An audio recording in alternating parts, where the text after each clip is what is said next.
आज अपन बात करेंगे बीकॉम सेकेंड ईयर में पेपर फर्स्ट मुद्रा एवं बैंकिंग प्रणाली।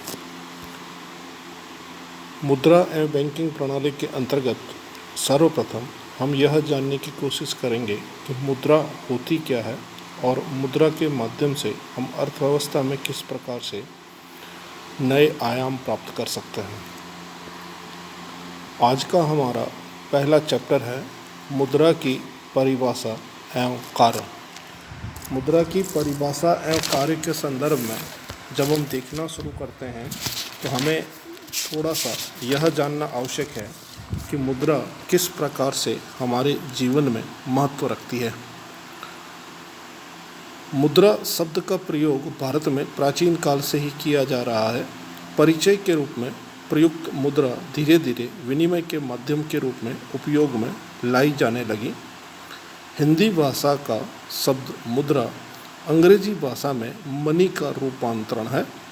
मनी शब्द लैटिन भाषा के मोनेटो शब्द से लिया गया है। मोनेटो रोम की देवी जूनो मोनेटो के नाम से प्रसिद्ध है। इसी के मंदिर में प्राचीन रोम के सिक्के अंकित किए गए थे। इसी कारण इन सिक्कों को मनी कहा जाने लगा। आधुनिक युग को मुद्रा युग की संज्ञा दी गई है। मुद्रा के विकास का संबंध मानव सभ्यता के विकास के साथ जुड़ा हुआ है। जैसे जैसे मानव की सभ्यता का विकास हुआ वैसे वैसे मुद्रा का विकास भी होने लगा। मानव के क्रमिक विकास के साथ वस्तु विनिमय प्रणाली का प्रादुर्भाव हुआ। वस्तु विनिमय प्रणाली सरल व अत्यधिक सुगम विनिमय व्यवस्था थी। कालांतर में विकास के साथ इस व्यवस्था में कई कठिनाइयां अनुभव की जाने लगी, यथा दोहरे संयोग का अभाव, मूल्य मापन, संचय में कठिनाई, विभाजन की समस्या, भावी भुगतान के आकलन में कठिनाई आदि। इन कठिनाइयों को दूर करने हेतु संभवतः ऐसी वस्तु खोजी गई जो वस्तुओं के बदले सार्वजनिक रूप से स्वीकार की जा सके। यही मध्यस्थ वस्तु मुद्रा के रूप में प्रचलित हुई, जिसे आज हम मुद्रा या मनी के रूप में जानते हैं। मुद्रा की अगर परिभाषाओं की बात करें तो मुद्रा की कई परिभाषाएं दी गई हैं। मोटे तौर पे जो मुद्रा की परिभाषाएं दी गई है वो अलग अलग ग्रुप्स में दी गई है, लेकिन हम इन सभी को सामूहिक रूप में अगर बात करेंगे तो मुद्रा की परिभाषाओं में सर्वप्रथम हम देखेंगे हार्टले विदर्स की परिभाषा है। हार्टले विदर्स की परिभाषा है जिसमें हार्टले विदर्स कहते हैं मुद्रा वह है जो मुद्रा का कार्य करे। मुद्रा वह है जो मुद्रा का कार्य करे। अब मुद्रा का कार्य क्या है? मुद्रा का कार्य है विनिमय का माध्यम, मूल्य का संचय और मूल्य का मापक। संचय भी करेगी और मूल्य का मापक भी करेगी। तो वह कोई भी वस्तु जो मुद्रा के रूप में कार्य आती है, हार्टले विदर्स के अनुसार वह मुद्रा है। इसी संदर्भ में आगे चल के यदि हम देखें तो प्रोफेसर नैप की एक परिभाषा है। नैप कहता है कि कोई भी वस्तु राज्य द्वारा मुद्रा घोषित कर दी गई है वह मुद्रा होती है। यानी जिसे सरकार ने कह दिया कि ये मुद्रा है। आप कुछ जानकारी में होगा कि पहले हमारे यहाँ पे 1000 रुपये के नोट चला करते थे। सरकार ने उन्हें बंद कर दिया और हमें कहा कि ये नया नोट है, ये 2000 का है और हम उसे आज 2000 के रूप में स्वीकार करते हैं। तो हमारी जो सत्ता सरकार है, आरबीआई है, वो जिसको मुद्रा स्वीकार कर लेती है, जिसे विधि ग्राहक के रूप में स्वीकार कर लिया गया है, वही मुद्रा है। तो नैप ये कहता है कोई भी वस्तु जो राज्य के द्वारा मुद्रा घोषित कर दी गई है। पुराने समय में पत्र मुद्रा से पहले स्वर्ण मुद्राएं, रजत मुद्राएं आदि चलती थी, तो वो भी मुद्राएं थी। आज पत्र मुद्रा है, नोट है, ये भी मुद्रा है जिसे सरकार स्वीकार करती है और आम जनता ने लेन देन के रूप में एक्सेप्ट कर लिया है, वह मुद्रा है। जबकि प्रोफेसर हार्ट्रे कहते हैं मुद्रा के दो पहलू हैं। ये कहते हैं मुद्रा के दो पहलू हैं। पहला हिसाब की इकाई, पहला तो कहता है ये हिसाब में काम आए, और दूसरा कहता है विधि ग्राहक। विधि ग्राहक का मतलब है जिसे विधान के द्वारा स्वीकृति प्रदान हो और ये हिसाब की इकाई हो। हिसाब की इकाई का मतलब है हम ये कहें कि साहब ये सस्ता है, ये महंगा है, इसकी इतनी कीमत है, ज़्यादा कीमत है, कम कीमत है, ये सारा हिसाब किताब के बीच में काम आने वाली वस्तु मुद्रा है। दूसरा विधिग्राह। विधिग्राह मतलब जिसे विधान ने स्वीकृति प्रदान कर ली है कि उसे हम मुद्रा के रूप में स्वीकार करेंगे। इन परिभाषाओं के अलावा अगर हम और परिभाषा देखें तो एक सेलिगमैन की परिभाषा है। सेलिगमैन ये कहना चाहते हैं, सेलिगमैन कहते हैं मुद्रा वह वस्तु है जिसे सामान्य स्वीकृति प्राप्त हो। अब सामान्य स्वीकृति का मतलब क्या हो? जैसे आप और हम देश में रहते हैं और हमने जिसे मुद्रा स्वीकार कर ली हो, हमने कहा ये 500 का नोट है तो है, हमने कहा ये 1000 का नोट है तो है, हमने कहा ये 200 का नोट है तो है, जिसे सामान्य स्वीकृति मिल गई हो वह मुद्रा है। जबकि आर.पी. केंट की एक और परिभाषा है, वो ये कहते हैं आप कोई भी वह वस्तु जिसे मुद्रा कह सकते हैं जो सामान्यतः विनिमय के माध्यम और मूल्य के मापक के रूप में स्वीकार कर ली गई हो। वही बात वापस, विनिमय का माध्यम और मूल्य के मापक के रूप में समाज ने जिसको स्वीकार कर लिया। विनिमय के माध्यम के वही एक खरीद और फरोख्त, हम खरीदते हैं बेचते हैं तो उसमें कीमत का निर्धारण होता है। हम कोई चीज़ को और किसी मूल्य के रूप में उधार देते हैं या नकद में लेते हैं तो वो सब मुद्रा ही स्वीकार कर ली गई। इन परिभाषाओं का अब यदि हम गहराई से अध्ययन करने के बाद निष्कर्ष के रूप में ये समझने की कोशिश करेंगे कि मुद्रा होती क्या है।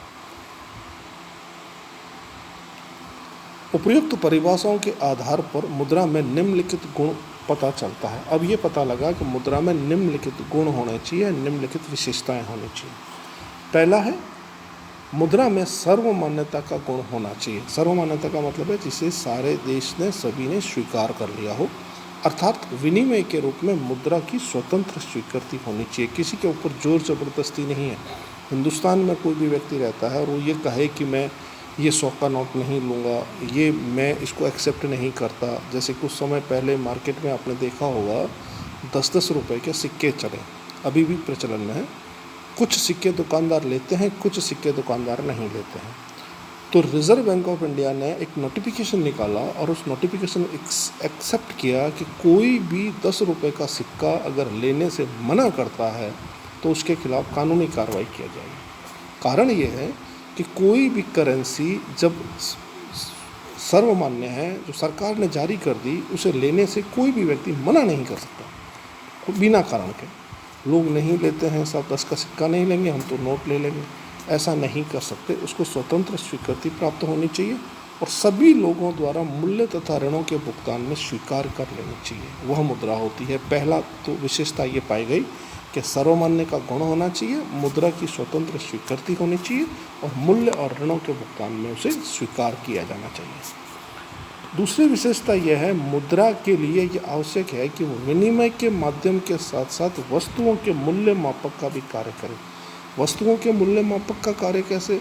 जैसे हमने कहा साहब ये सस्ती है, ये महंगी है, एक सामान्य सा प्रश्न है। अब किसी भी व्यक्ति के पास जाइए, जाके उसे कहिए मैं ये नया पेन लेके आया, मैं ये नया शर्ट लेके आया, मैं ये नई बुक्स लेके आया।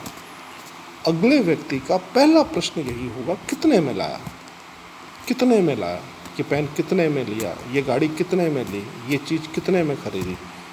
तो कितने का मतलब आप जवाब किस में दोगे? रुपए में दोगे, मुद्रा में दोगे?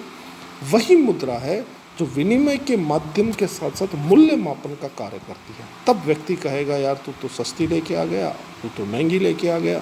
सस्ता, महंगा, कम, ज़्यादा, ये सारा निर्धारण हमेशा मूल्यों के लिए मुद्रा में किया जाता है। इन दोनों के अलावा तीसरी बात ये कही गई है कि मुद्रा के 4 कार्य विशेष रूप से बताए गए हैं। पहला कार्य बताया गया विनिमय का माध्यम, दूसरा बताया गया मूल्य का मापक, तीसरा बताया गया ऋणों का भुगतान, चौथा बताया गया संचय का कार्य करती है। ये 4 कार्य महत्वपूर्ण हैं। विनिमय का माध्यम, खरीदने और बेचने के बीच में मुद्रा काम आती है। मूल्य का मापक, किसी भी वस्तु का सस्ता महंगा मूल्य का निर्धारण मुद्रा में किया जाता है। ऋणों का भुगतान, व्यक्ति पैसे उधार लेता है, वापस भुगतान करता है, किस में करेगा? मुद्रा में करेगा। मूल्य संचय, हम सेविंग करेंगे तो सेविंग किस में करेंगे? मुद्रा में करेंगे। इस सारी परिभाषाओं और सारी विशेषताओं के बाद में निष्कर्ष के रूप में ये कहा जाएगा कि मुद्रा वह वस्तु है जो विनिमय का माध्यम है, मूल्य का मापक का कार्य करती है सरकार द्वारा मुद्रा घोषित की हुई है और जनता द्वारा निसंकोच स्वीकार कर ली गई है। 4 चीज़ें मुद्रा में होनी चाहिए। इन चारों चीज़ों को जब अपन एक चेन के रूप में जोड़ देते हैं तो मुद्रा का पूरा अर्थ हो जाता है। नंबर 1 विनिमय का माध्यम, नंबर 2 मूल्य का मापक, नंबर 3 सरकार द्वारा मुद्रा घोषित की गई हो और नंबर 4 जनता द्वारा स्वीकार कर ली गई हो। इन चारों चीज़ों को जब अपन आपस में जोड़ देंगे तो वो हमारी मुद्रा का अर्थ बन जाएगा। मुद्रा को हम मनी के रूप में भी जानते हैं। तो मनी जो हमारी है वो अंग्रेजी की रोम की देवी है मोनेटो, वहाँ से इस शब्द की उत्पत्ति हुई है जिसका मैंने प्रारंभ में बताया। ये मुद्रा की विभिन्न परिभाषाएं थी। हमें प्रश्न को हल करते वक्त इन परिभाषाओं में मोटे मोटे तौर पे कौन कौन सी परिभाषाएं लेनी है वो मैंने आपको निशान लगा लगा के बताए हैं। फिर भी एक बार वापस बता देता हूँ इनकी परिभाषाओं में। सबसे पहले हार्टले विदर्स की परिभाषा लेनी है, उसके बाद में हमें नेप की परिभाषा लेनी है, उसके बाद में हमें हार्ट्रे की परिभाषा लेनी है, उसके बाद में हमें सेलिगमैन की परिभाषा लेनी है और इन सब परिभाषाओं का लेने के बाद में लास्ट में ये निष्कर्ष का काम में लेना है और सारगर्भित बात जो हमारी आएगी वही है। ठीक है, अब इसी संदर्भ में आगे बढ़ते हैं। एक परीक्षा में शॉर्ट नोट आता है और शॉर्ट नोट ये आता है कि निकट मुद्रा क्या है। परीक्षा में 2 नंबर का प्रश्न कई बार आता है निकट मुद्रा, जिसको अंग्रेजी में बोलते हैं नियर मनी, हिंदी में बोलते हैं निकट मुद्रा। ये निकट मुद्रा क्या होती है? तो निकट मुद्रा के बारे में बहुत छोटा सा शॉर्ट नोट, क्योंकि 2 नंबर के प्रश्न के जवाब हमें 2 लाइन में ही देना होता है। तो निकट मुद्रा में उन सभी साखपत्रों परिसंपत्तियों को सम्मिलित करते हैं जिन्हें बाजार में बेचकर बिना किसी असुविधा के नकद में बदला जा सकता है। तो इस प्रकार की सुविधाएं कौन कौन सी होती है? तो इस प्रकार की सुविधाएं होती है सरकारी प्रतिभूतियाँ, ट्रेजरी बिल, ऋण पत्र, बॉन्ड, विनिमय पत्र, बैंकों में सावधि जमा, कंपनियों के ऋण, अंश, ये सभी जो होते हैं, जो मुद्रा तो नहीं होती है लेकिन तुरंत इन्हें मुद्रा में बदला जा सकता है, इसलिए इन्हें निकट मुद्रा या मुद्रा के बहुत निकट या नियर मनी के रूप में जाना जाता है। मोटे मोटे रूप में वापस एक बार नाम बता रहा हूँ मैं। सरकारी प्रतिभूतियाँ, ट्रेजरी बिल, ऋण पत्र, बॉन्ड, विनिमय पत्र, बैंकों में सावधि जमाएं, कंपनियों के अंश, ये सभी तरल संपत्तियाँ निकट मुद्रा में जानी जाती हैं। ये वो मुद्राएं होती है जिन्हें तुरंत नकद में बदला जा सकता है। ये मुद्रा के बहुत ही समीप होती है, इसलिए इन्हें निकट मुद्रा कहा जाता है। सब्स्टिट्यूट मनी के नाम से इनको जाना जाता है। ये एक अलग से शॉर्ट नोट था जो मैंने आपको बताया। इससे आगे चलेंगे। इसके बाद अगला प्रश्न है हमारा मुद्रा के कार्य। अब अभी हमने अर्थ में देखा मुद्रा के 4 कार्य मोटे मोटे रूप में बताए गए। मुद्रा एक माध्य के रूप में है, मुद्रा एक मान के रूप में है, मुद्रा एक माप के रूप में है, मुद्रा एक भंडार के रूप में है। माध्य यानी विनिमय का माध्यम, मान यानी मूल्य का मान, माप यानी मेजरमेंट किस प्रकार से सस्ता महंगा, भंडार यानी संचय। इन चारों को मिला के मुद्रा के विभिन्न कार्यों के बारे में अपन बात करेंगे। मुद्रा के विभिन्न कार्य क्या है? प्रश्न बनता है मुद्रा से आप क्या समझते हैं, मुद्रा के विभिन्न कार्य समझेंगे। मुद्रा से क्या समझते हैं वो अर्थ हो गया। शॉर्ट नोट बनता है निकट मुद्रा का, उसके बाद में मुद्रा के कार्य, ये चारों का अर्थ बताया गया है। आगे चल के अपन मुद्रा के कार्य देख रहे हैं। मुद्रा के मोटे मोटे ये कार्य हैं। मुद्रा का पहला कार्य है विनिमय के माध्यम के रूप में। अब अगर सीधी सीधी विनिमय के माध्यम की बात करें तो यह मुद्रा का प्रमुख कार्य है। मुद्रा का उद्भव इसी कार्य के आधार पर हुआ था। वस्तु विनिमय की कठिनाइयों को दूर करने के लिए सौदों के लेन देन में सर्वमान्य माध्यम के रूप में मुद्रा का प्रयोग किया जाता था। अर्थात वस्तुओं को प्रत्यक्ष आपस में न बदलकर मुद्रा के माध्यम से खरीदा व बेचा जाता है। इससे मुद्रा व्यवस्था अधिक सरल व सुविधाजनक हो जाती है। ओवरऑल बात यह है कि विनिमय करने के बीच में मुद्रा ही आती है, मुद्रा ही होती है जिसके माध्यम से हम किसी भी वस्तु को खरीद और बेच सकते हैं। तो ये विनिमय का माध्यम है। फिर हमने कहा मूल्य मापक। मूल्य मापक का मतलब है हम किसी भी वस्तु के मूल्य का निर्धारण करते हैं कि ये पेन 10 रुपये का है, ये किताब 200 रुपये की है, ये रजिस्टर 20 रुपये का है। इसका मेज़रमेंट करने के बीच में क्या आई है? मुद्रा आई है। तो मुद्रा ऐसी वस्तु है जिससे यह निर्धारण किया जाता है कि दूसरी वस्तु का मूल्य कितना है, अर्थात मुद्रा रूपी वस्तु के माध्यम से अन्य वस्तुओं और सेवाओं का मूल्यांकन किया जा सकता है। फिर हमने कहा मूल्य संचय का साधन है। आदमी ने सेविंग की, जीवन में पैसे बचाए, तो बचत किस में हुई? संचय किस में हुआ?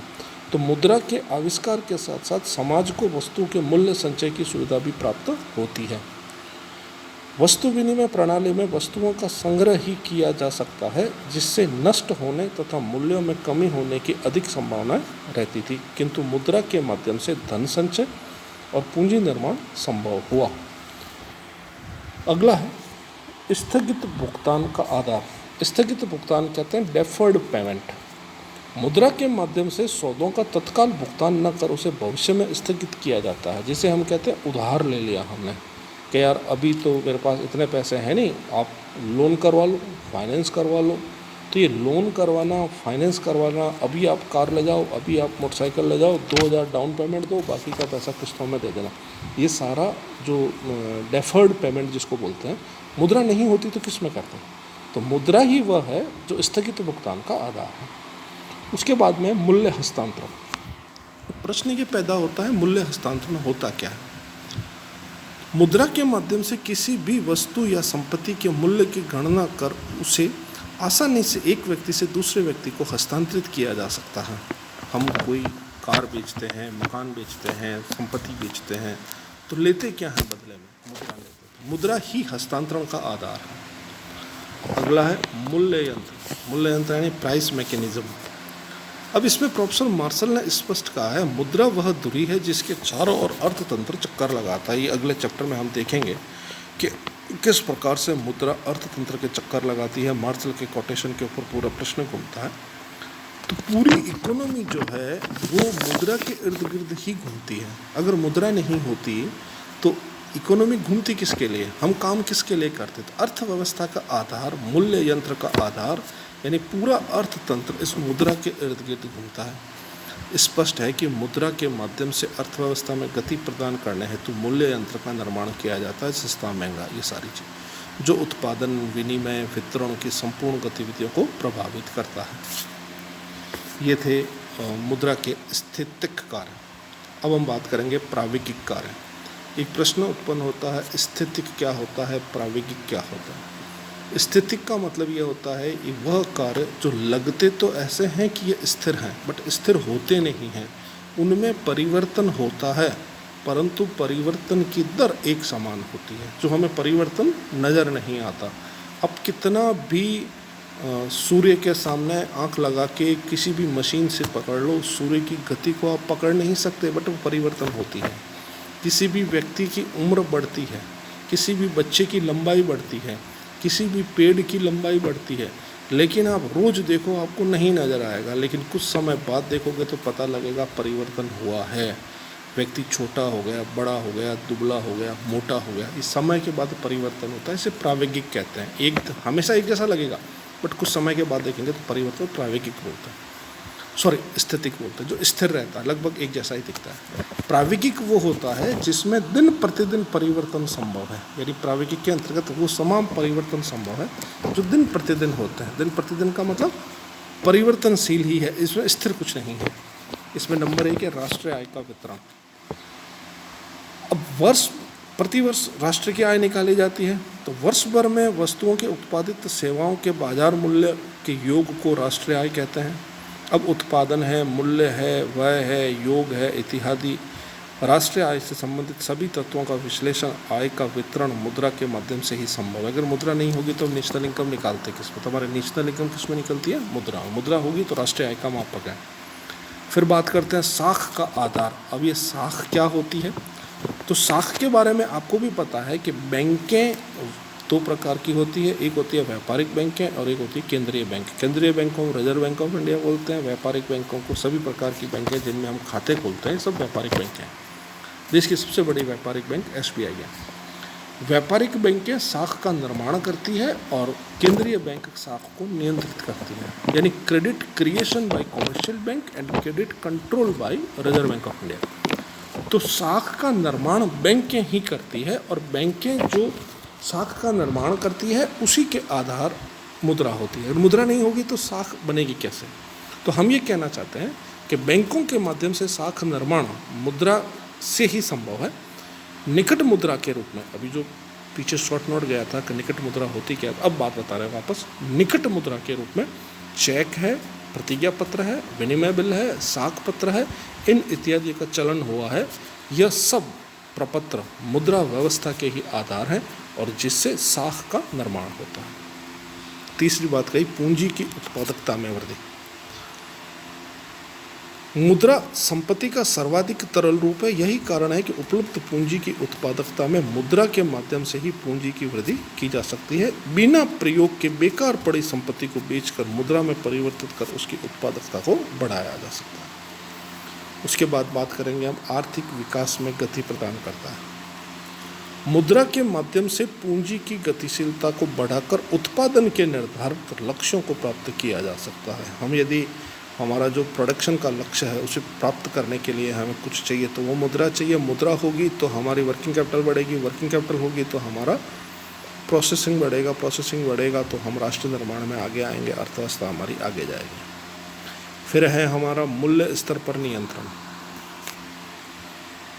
मूल्य स्तर को नियंत्रण करने के लिए केंद्रीय बैंक मुद्रा की मात्रा में परिवर्तन करता है। इस प्रकार मुद्रा अपनी गतिशीलता में परिवर्तन करके मूल्य स्तर को नियंत्रित करती है। यानी मुद्रा ही वो है जो पूरी की पूरी अर्थतंत्र को चक्कर काटती है, जिससे सारी अर्थव्यवस्थाएं चलती हैं। उसके बाद अगला है वित्तीय निर्णय में सहायक। अर्थव्यवस्था के प्रत्येक निर्णय में मुद्रा की आवश्यकता व उसकी उपलब्धि निर्णय के आधारित घटक होते हैं। इस दृष्टि से ये कहा जा सकता है कि मुद्रा विनिमय के निर्णय में सहायक है। कोई भी डिसीजन अगर लेना है अर्थव्यवस्था के कंसर्न में तो वो मुद्रा के कंसर्न में लिया जाएगा। कोई भी पॉलिसी अगर केंद्र सरकार बनाती है आम जनता के लिए, देश के हितार्थ के लिए, राष्ट्रीय सुरक्षा के लिए और किसी मुद्दे में, तो साथ में वित्त के कंसर्न में, मुद्रा के कंसर्न में आरबीआई के गवर्नर और फाइनेंस कमेटी के मेंबर्स साथ में होते हैं। पैसों के लेन देन का मामला आता है, कितने पैसे खर्च होंगे, कहाँ से आएंगे, ये वो बताते हैं। तो मुद्रा सबसे महत्वपूर्ण होती है अर्थव्यवस्था के घटक में। अगला है रोजगार सृजन में सहायक। बाजार व्यवस्था का आधार मुद्रा के होने के कारण उत्पादन संबंधी समस्त क्रियाएं मुद्रा पर आधारित रहती हैं। उत्पादन वृद्धि से रोजगार प्रत्यक्ष संबंध होता है। मुद्रा की मात्रा में वृद्धि कर नए विनियोगों को बढ़ाकर नए रोजगार सृजित किए जा सकते हैं। रोजगार तभी बढ़ेंगे जब उत्पादन बढ़ेगा। उत्पादन बढ़ाने के लिए मुद्रा चाहिए। तो ओवरऑल बात किसकी हो गई? मुद्रा की। लास्ट हीनार्थ प्रबंध है। हीनार्थ प्रबंध को हम बोलते हैं घाटे की वित्त व्यवस्था। ये अलग से कई बार शॉर्ट नोट भी आता है, आगे चैप्टर भी आएगा, इसके डिस्कशन पूरा लंबा वहाँ करेंगे। अर्थव्यवस्था के संचालन हेतु विकासात्मक कार्यों को प्राथमिकता देने के लिए आय से अधिक खर्च का बजट बनाया जाता है। हम जो बजट बनाते हैं सरकार में, उसमें आय और व्यय में व्यय अधिक दिखाया जाता है, आय कम दिखाई जाती है, तो घाटा दिखाया जाता है। उस घाटे की अपूर्ति छोड़ दिया जाता है तो उसे हीनार्थ प्रबंध व्यवस्था कहते हैं। घाटे को पूरा करने की कोई न कोई व्यवस्था की जाती है, उसे हीनार्थ प्रबंध कहते हैं, जिसे हम डेफिसिट फाइनेंस के नाम से जानते हैं। तो इस प्रकार मुद्रा के माध्यम में हीनार्थ प्रबंध तकनीक का प्रयोग विकास के लक्ष्यों को प्राप्त करने के लिए किया जा सकता है। और विकास के लक्ष्यों को प्राप्त करने के लिए हीनार्थ प्रबंध का जो प्रयोग किया जाएगा उसी से अर्थव्यवस्था को नए आयाम प्राप्त होंगे और हमारी अर्थव्यवस्था नई ऊंचाइयों को प्राप्त करेगी। आज के चैप्टर में हम इतना ही देखेंगे। मुद्रा, मुद्रा की परिभाषा, मुद्रा के कार्य, निकट मुद्रा। धन्यवाद।